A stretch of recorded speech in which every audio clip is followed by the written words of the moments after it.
Applauso, dai! Ci ha affidato a noi, davvero da Alessi, Concetto Carrasi, Giuseppe San Basile e Vincenzo per cantare per lui. Adesso cominciamo. Io faccio il musicista per mestiere, sempre lontano dalla mia città. La mia ragazza non è più contenta, a mia mancanza prende sempre più. Per dare vita ancora al nostro amore, da più di un anno si è messa a studiare uno strumento veramente raro, e a forza insieme a me devo suonare.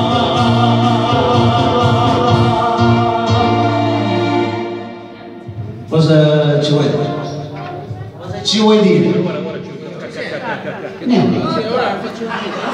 Io vi ringrazio a tutti voi, allo staff di Carlo Alessio, che mi avete condannato stasera veramente.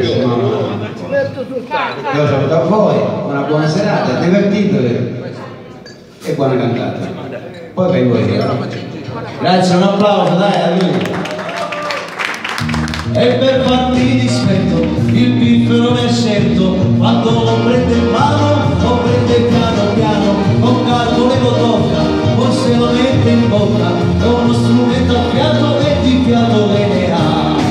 Le mani su, le mani giù, come farfalle le sue note vanno su.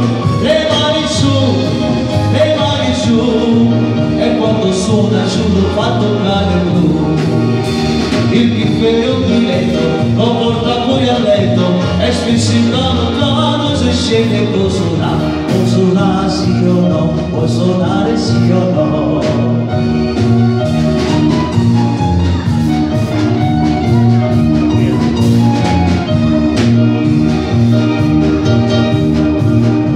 La mia ragazza adesso stai contenta, perché sempre con me lei se ne sta.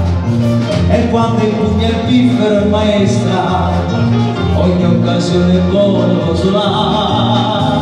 Ha contagiato anche le sue amiche, e tutto quanto mo può provare. E sono dolce di questo strumento, alla certo per la consolare.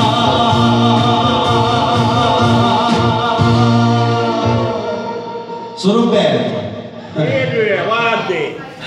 E per farmi distretto il piffero l'hai scelto, quando lo prende in mano lo prende piano piano, con calcolo e lo tocca, poi se lo mette in bocca, è uno strumento a fiato e di fiato le ne ha.